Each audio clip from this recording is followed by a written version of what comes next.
Hi everyone, I hope you're all keeping well. The reading that I'd like to share with you today is on the missing person, Lynn Bradley.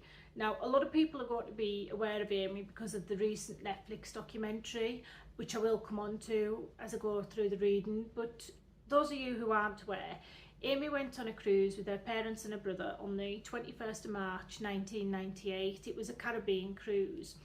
And before they docked in Caracao on the 24th of March 1998, Amy was reported missing. She was only 23 years old.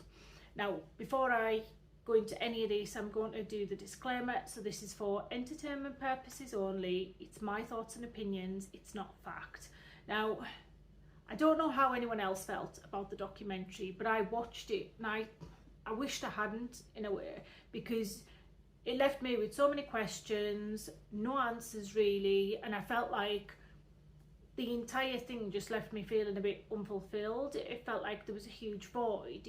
To me, there wasn't really, I don't feel like they portrayed her as accurately as they could have done. All the circumstances that were going on in Amy's life before she disappeared, and I don't know, I just felt like there was this narrative that they wanted to push, and from my reading I feel as though that narrative is wrong.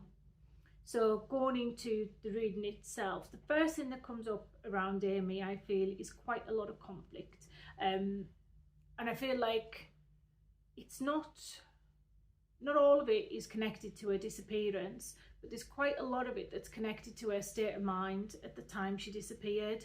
So it's like there's this internal struggle in Amy. She's searching for some sort of happiness, acceptance, but she feels really let down. She feels like she's left out in the cold a bit from everyone else, and I do feel there's been quite a lot of disagreements around her, not just on the cruise. I feel like it's before the cruise happened, but I do feel like she's had some disagreements whilst on the trip with her family too. And that's not to say that I feel as though her family are responsible for her disappearance. I just feel like there's a lot going on in her headspace that we weren't aware of, and no one was made aware of during that documentary. But I do feel it's relevant to how or why she left the ship that day. So I don't feel as though she's been left out in the cold intentionally by anyone. I don't feel as though her family have intentionally upset her. I just feel as though she's been in a different state of mind to the people around her at the time. She hasn't felt like celebrating really. Whilst she's been on the cruise, I do feel as though, because of this internal conflict, and she's only young, she's only 23, there's been certain things going on. So I'm not going to say, you know, she's taken loads of drugs, substances or whatever, but I feel as though she's been drinking quite heavily. She's taken something at least, and it's all been to sort of numb these internal struggles that she's having. It's like she's blocking everything out. I also have to say that while she's been on the ship, I know it's only a couple of days, but I do feel there's been a little bit of flirting going on with her, and I get a significant female as well as a significant male around that. When she's went back to her cabin on the 24th of March, we know that her key card clocked in at about 3:40 a.m. When she's been back in the cabin, she's gone out onto the balcony. Yeah, I do believe she's went out there. She's had a cigarette and things. With me, the timings just don't seem right afterwards. I do feel as though she actually willingly left the cabin. I feel as though she just sort of walked out.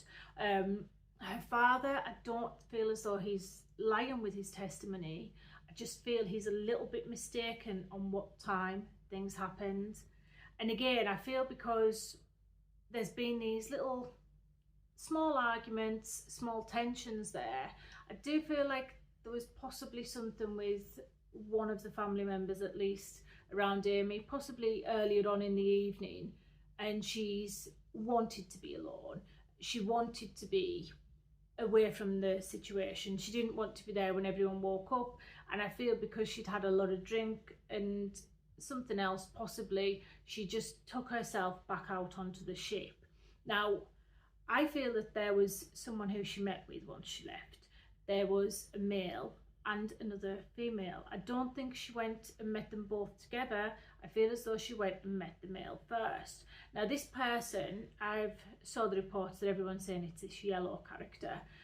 I'm not, from my reading, I don't feel as though he had anything to do with Amy's disappearance. I feel as though there were other things that he probably shouldn't have been up to, but in terms of Amy's disappearance, I don't feel he's the one that he's obviously the one they're trying to pin it on in the documentary, but I just don't feel that he's the one who's done anything. I'll go through it further though. So when she leaves, she meets with a male and then there's a separate female. And again, I get this feeling that whatever's happened, she just wants to be away. She's wanting to get out of the way. She wants some time away from the situation, and then she's going to leave the ship. Now, to me, she leaves the ship willingly. Now, when Amy's left the ship, I feel as though with her there was a male and a female. The male character, wolf in sheep's clothing kind of thing, but I don't feel as though he's, you know, he's someone who she went to for advice. He was, you know, trying to get to know her a little bit better, trying to make her feel at ease. The female, I think, is the dominant one between these two. I feel as though she's had some experience on cruise ships before, if not the Rhapsody of the Seas, then definitely another one, and with the Royal Caribbean Company. She's done some sort of work with them. I don't know if it's front of house, but she's talking to people all the time as part of her job on cruise ships. So she's got this, you know, there's this false sense of security that Amy feels when she leaves. After that, I feel as though they're getting into a vehicle. I should also point out that when Amy's leaving the ship, she feels, it's almost like she's this little bit high still. It's like she's got something in her system. Now, I don't know whether that was taken intentionally or not. There's a lot of things that she did take intentionally while she's been drinking, but this little thing I'm not 100% sure of. So she leaves, and what I'm getting is that, you know, these people are saying to her, let's carry on the fun, let's continue the party, and they're going for something else. So they're local, the two who she's with. The female definitely local. They know where they're going, they know who to speak to, and they know what they want to get. So off they go. There's this money changing hands. Whilst they're there, Amy is being watched over, and I feel as though she's being watched over. It's a male. He's around average height.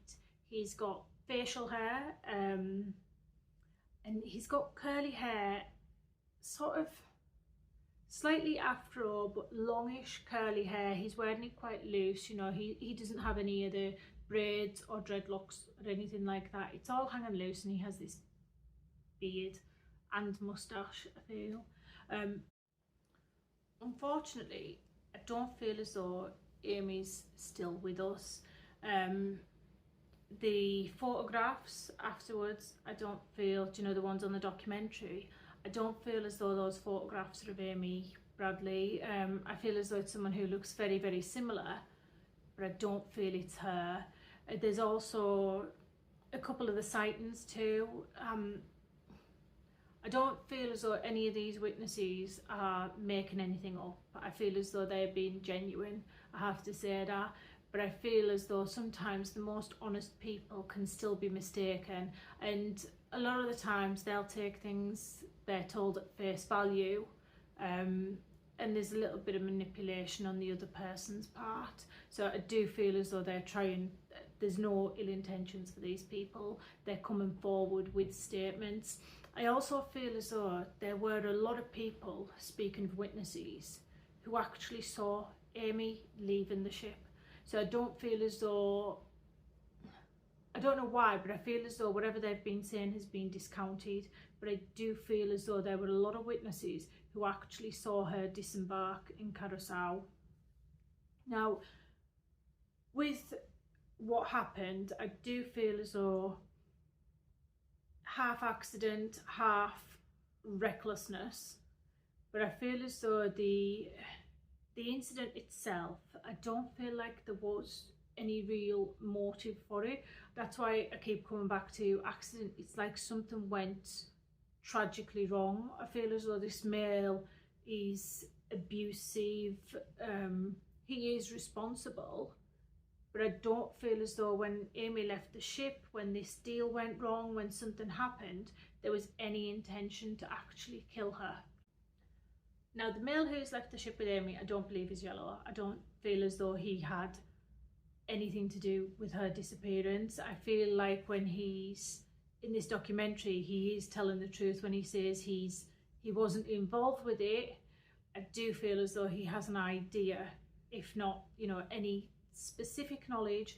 I feel as though he has an idea of what happened, because I feel as though he's somehow connected to these two people who left with Amy Bradley. The first thing I feel around him is these photographs.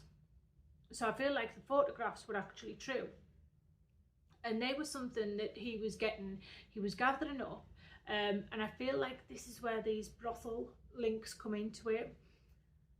I feel like he was stealing pictures of the ladies that were on the cruise ships, and he was handing them over to these owners. And you've got to think back, in 1998 we didn't have like camera phones or anything like that, you know. There wasn't really all the filters and anything that you have today, and professional photographers were very expensive. So it was, to me, it's like he's just taken these pictures, he's given them on or selling them on to someone who owns brothels, and they're just using these pictures to represent the women who work there. I don't feel as though he's like stalking them to take them.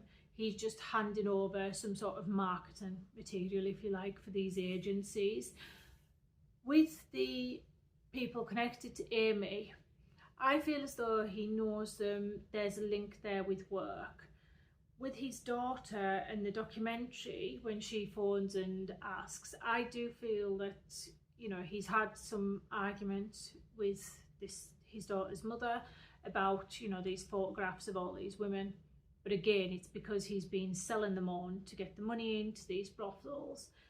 When she asks again, I can't help feeling that the daughter's been set up a little bit. It's like, you know, there's a certain narrative that needs to be pushed, and the daughter's got to do it for him.